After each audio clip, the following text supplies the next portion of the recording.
numéro 233. Le cours Sainte-Croix, soldat du roi des rois, tenait d'une main forte l'étendard de la croix. Au sentier de la croix, Jésus-Christ conduit de victoire en victoire. Il mène qui le suit.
Alléluia.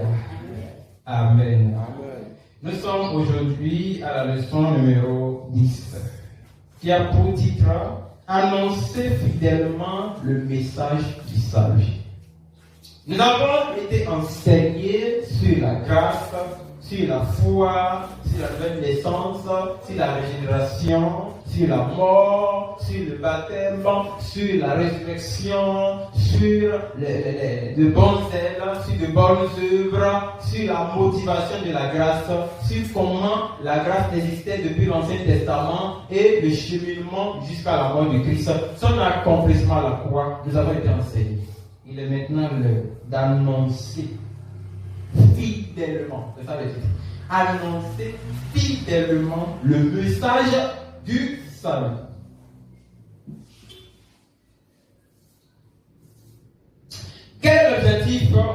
cette leçon douceur. Former les étudiants à annoncer le message du salut avec fidélité, à ne pas changer le message, avec clarté et cohérence biblique. Ce n'est pas raconter des histoires, non, on se lève on le gagne. En suivant l'approche chronologique et centrée sur la grâce. L'approche chronologique, c'est quoi? C'est expliquer la grâce depuis Genèse jusqu'à Apocalypse. Et vous voyez, ça devait être notre objectif. Enseigner sur le péché, enseigner contre le péché, enseigner la croix et prouver que la croix peut transformer le pécheur. Ça devait être notre objectif. Dans le verset à mémoriser, Luc chapitre 24, verset 27. Luc 24, verset 27, que nous allons répéter rapidement, il est écrit ici. Et commençant par Moïse et par tous les prophètes. Est-ce qu'on peut répéter? Et commençant par Moïse et par tous les prophètes. Et commençant par Moïse et par tous les prophètes. Et commençant par Moïse et par tous les prophètes. Il leur expliqua dans toutes les Écritures ce qui le concernait. Il leur expliqua dans toutes les Écritures ce qui le concernait. Il leur expliqua dans toutes les Écritures ce qui le concernait. Il leur expliqua dans toutes les Écritures ce qui le concernait. Et commençant par Moïse et par tous les prophètes, il leur expliqua dans toutes les Écritures ce qui le concernait. Et commençant par Moïse et par tous les prophètes, il leur expliqua dans toutes les Écritures ce qui le concernait. Ce qui le concernait. Ok, Luc chapitre 24, verset 27. Mais ça y est?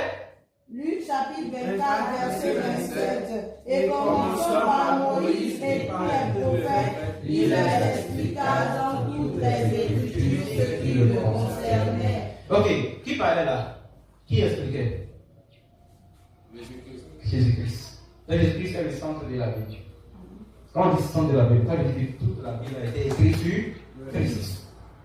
Ok. On va pas tarder rapidement. Notre référence de base, nous avons Luc 24, verset 27, Romains 10, verset 13 à 17, et Matthieu 28, verset 18 à 19. Dans la leçon 9, nous avons appris que, après la connaissance que nous avons sur le salut, sur la connaissance, sur la foi, nous devenons maintenant soldats. Quand on venait de chanter un chant, debout Saint-Paul, soldat du roi des rois. Oui, tenez l'étendard de la foi. Nous devons garder le drapeau de la foi. On doit voir que nous sommes combattants de la foi. Amen. Voilà. Et ici, on va introduire rapidement l'enseignement. Dieu a confié à l'Église un message à proclamer. Dieu a confié à l'Église, moi, vous, nous tous, Dieu nous a confié un message à proclamer. À proclamer. Le message a été annoncé déjà par l'apôtre. Nous on proclame. Alors, ce message, c'est le salut par la grâce en Jésus-Christ. Mais ce message est souvent mal transmis. Ce message du salut est tronqué. Ce message du salut est mélangé. Ce chapitre 10 vise à former les messagers fidèles qui apprennent le contenu, la méthode et l'urgence de la proclamation de l'évangile. Vous voyez, nous avons une urgence à proclamer l'évangile parce que le temps est presque à la fin. Alors, développement du message dans la première partie, un message unique à proclamer. Nous avons un seul message unique à proclamer. C'est la première partie. Et ce message, l'évangile n'est pas un conseil ou une option religieuse. L'évangile n'est pas conseille-le, peut-être il va changer. Non, si je vais te conseiller, il va te conseiller. Mais le message de l'évangile n'est pas un conseil. ce n'est pas une option religieuse. Ah, nous, chez nous, on prêche l'évangile. Non. Si toi, tu ouvres ta boutique, et dans ta boutique, tu n'arrives pas à prêcher l'évangile, c'est parce que tu fais ton commerce. Oui. Parce que tu as ouvert ta boutique pour faire ton commerce, tu n'es pas là pour Jésus. Tu es là pour ta poche. Ah, nous, chez nous, on prêche l'évangile. Tu n'as pas besoin de dire ça? Non. Normalement, lorsque le corps du Christ est réuni, on sait qu'il y a l'évangile là. Donc, s'il n'y a pas l'évangile là, c'est que vous n'êtes pas l'église. Tu n'es pas l'église. Si on ne voit pas l'évangile en toi, on ne le ressent pas dans ta bouche, tu ne le prêches pas, tu ne le vis pas, tu ne l'annonces pas, tu ne le proclames pas, tu n'es pas le corps du Christ. Tu fais partie d'un autre corps. Comment quelqu'un qui dit qu'il est un corps armé, il n'a pas le training. Il n'arrive même pas à marcher comme un corps armé. Il n'a pas un numéro matricule de l'armée. Il n'est pas jamais au camp. Mais il est un corps armé. Oh. Comment vous pouvez vous dire que vous êtes chrétien et que vous devrez à Dieu, mais vous n'avez pas l'évangile dans votre bouche? Ok. L'évangile est la bonne nouvelle universelle. La bonne nouvelle universelle. C'est ce que nous devons prêcher aujourd'hui. Et si vous vérifiez dans Romains chapitre 1, le verset 16, l'évangile est la puissance de Dieu pour le salut de tout croyant qui est appelé à le partager, pas seulement les prédicateurs. Car je n'ai point honte de l'évangile. C'est qui sont ceux qui ont honte de l'évangile ici? Vous pouvez dire la vérité. Ceux qui ont honte de l'évangile. Donc vous n'avez pas honte de l'évangile. Pourtant, vous ne pouvez pas sortir évangéliser seul. Les gens ne sont pas allés de nouveau. Ils ne sont pas allés de nouveau. On continue. C'est une puissance de Dieu pour le salut de quiconque. Amen. Pour le salut de quiconque. Moi je crois. L'évangile pour moi c'est la puissance de Dieu. Personne ne peut ressusciter. Ne peut être ressuscité. Christ a été ressuscité. Et il m'a ressuscité aussi. C'est une puissance de Dieu. Ok. Alors, deuxième partie. La méthode inspirée, c'est l'enseignement chronologique. La méthode inspirée pour enseigner l'évangile, c'est l'enseignement chronologique.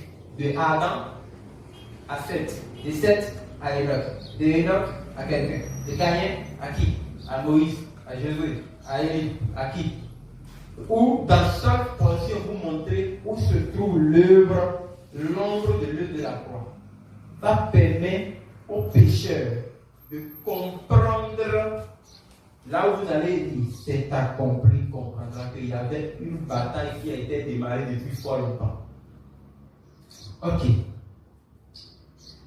Et c'est ce que Christ a fait dans Luc 24, verset 7. Et commençant par Moïse et les autres prophètes, il leur expliqua dans les Saintes Écritures ce qui le concernait. Le concerne, la Bible a été claire, c'est un imparfait concernait. Ça veut dire que c'était déjà dans le passé. Christ commença à expliquer, d'après les prophètes, ça parlait de moi. Ceci, ça parlait de moi. Ceci, ça, c'est ça la chronologie. Alléluia. Amen. Ok. Ça marche. Bien. Jésus commence par Moïse et les prophètes pour expliquer les Écritures. Cette méthode éclaire le cœur. Cette méthode éclaire le cœur. Allons dans Luc chapitre 24, le verset 32. Il est écrit ici. Et ils se dirent l'un à l'autre, notre cœur se brûlait-il pas au-dedans de nous lorsqu'il nous parlait en chemin et nous expliquait les Écritures? Il a touché le cœur des gens. Il a éclairé les cœurs. Il a fait brûler les cœurs. Quand les gens ont commencé à comprendre, donc c'était lui. Donc c'était lui qui s'est manifesté à Abraham. Donc c'était lui avec Adam et Ève dans le jardin. Donc c'était lui. Les gens commencent à dire, mais comment il commence par brûler notre cœur? On entend des choses qu'on n'a jamais entendues. C'est ce que nous devons faire aujourd'hui. Un soldat doit être prêt à dévoiler les secrets de la Bible. La chronologie prépare la compréhension du salut. Elle donne du sens à la croix et montre la cohérence du plan de Dieu. Et Dieu a bien programmé son plan. La troisième partie. L'urgence d'annoncer l'évangile. L'urgence d'annoncer l'évangile. C'est ça. L'urgence de tirer la sonnette. L'urgence de ramener les gens dans l'arc de l'alliance. L'urgence de voir, de sentir que les temps sont à la fin. L'urgence de se lever du non. Je sais que les gens vont périr, mais je vais tirer quelques-uns de Christ. L'urgence de sentir comment le cœur de Dieu sait. Dans Matthieu 28, verset 18 à 20, Jésus va dire: tout pouvoir m'a été donné dans les cieux et sur la terre. Allez et faites de toutes les nations des disciples, les baptisant au nom du Père, du Fils et du Saint-Esprit, les enseignant à observer tout ce que je vous ai enseigné. Voici, je serai avec vous. Je suis avec vous jusqu'à la fin du monde. C'est ça qu'il a dit. Moi, je n'ai pas ouvert la partie. Je dis seulement, c'est parce que vous êtes comme ça que quand on dit les grands, vous n'ouvrez pas. Vous êtes comme ça seulement, vous ne comprenez pas. Il a bien dit la fin du monde, hein? Donc la fin du monde existe.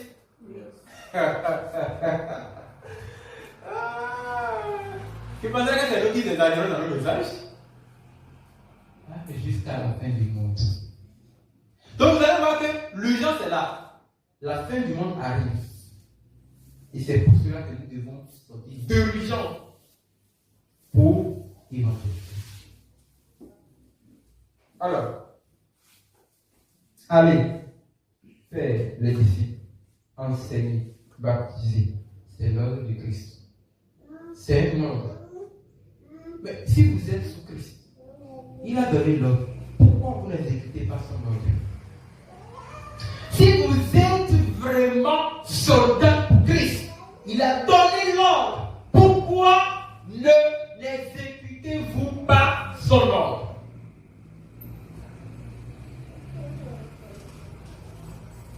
Excusez-moi, je suis en erreur ici.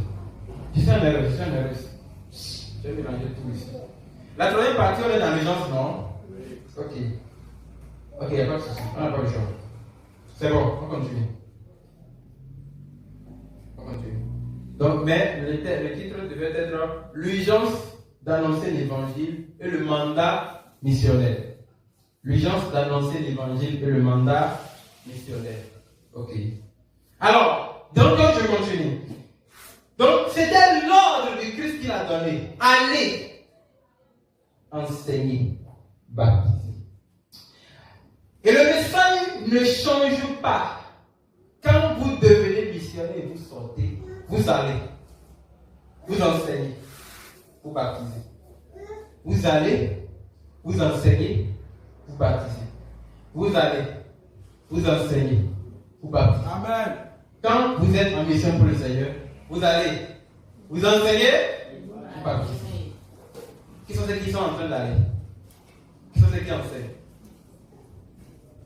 Vous voyez? C'est un ordre, hein? C'est un ordre.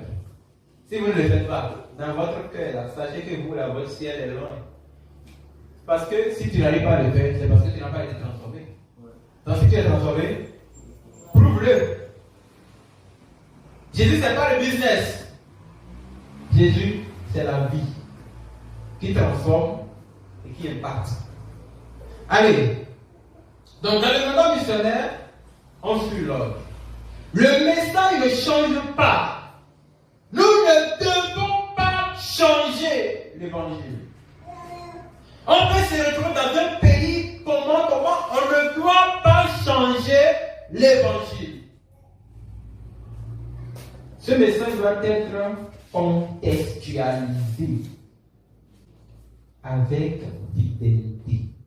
C'est-à-dire que nous devons prêcher l'évangile dans son contexte, dans son sens.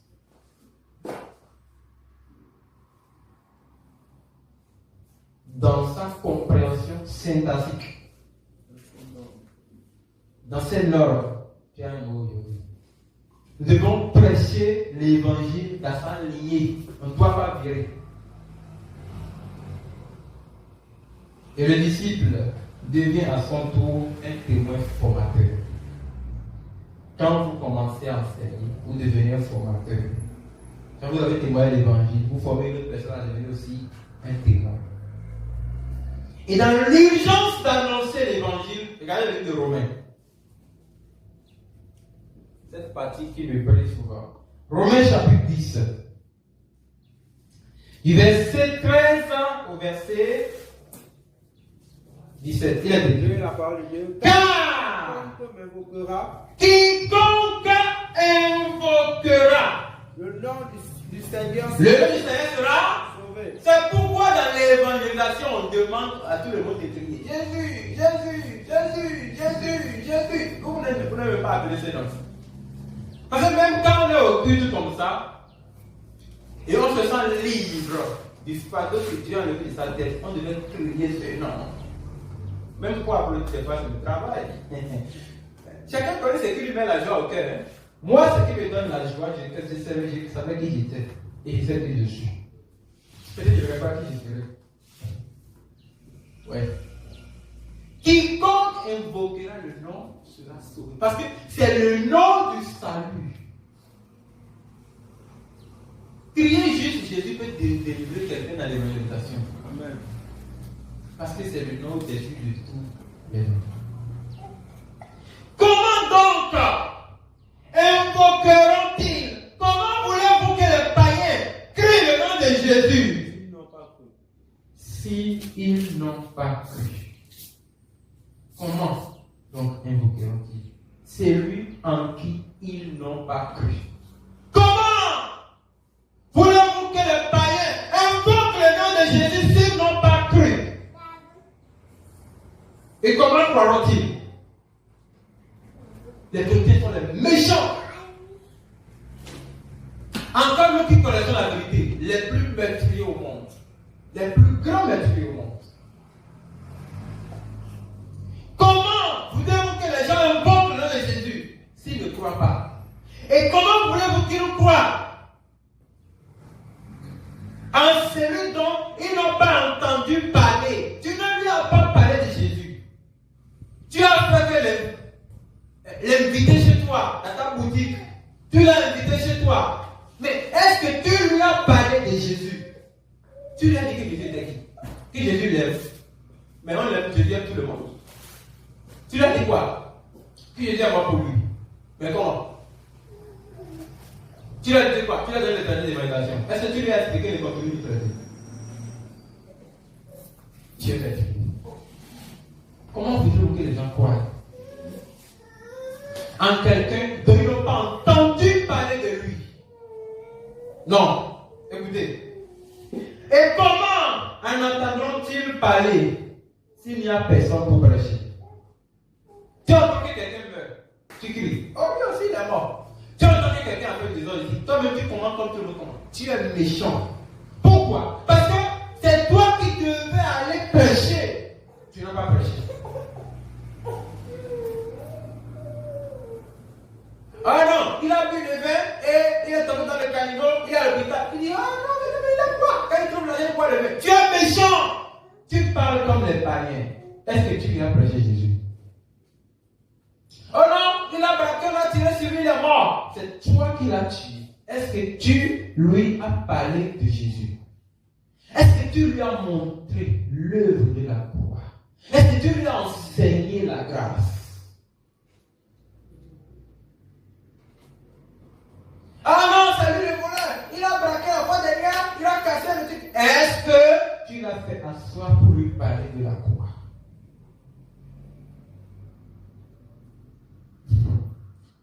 C'est une illusion sainte. L'urgence. Comment croiront-ils en quelqu'un dont nous avons parlé? Et comment entendront-ils le message si ceux qui doivent prêcher ne sont pas partis? Alors, et comment y aura-t-il des prédicateurs s'ils ne sont pas envoyés? On ne peut pas avoir des missionnaires sans les prédicateurs. Il n'y aura pas de prédicateurs s'il n'y a pas les gens qui sont envoyés. Les envoyés sont différents de ceux qui viennent se tenir devant le pupitre pour raconter des conneries. Les envoyés sont là pour un seul objectif, éclairer. Il t'éclaire, il te met aussi la torche dans la main pour que tu éclaires l'autre personne. Et c'est pourquoi le diable, ça le dit, mais quand il descend, il va transformer tout le monde. Il sait forcément que quand il voit quelqu'un, aussi longtemps que la personne continue de l'écouter, il va changer, il n'aura pas le choix. Et ça, on nous a cuit sur le feu. À la cuisine, c'est Dieu même qui a mis le gingembre dedans, il a mis. Il nous a bien préparé. Donc on sent bon, quand ça donne, on dit, mais lui là il est encore dans le cas, c'est fini. Ah, tu dois chasser tout le monde de là.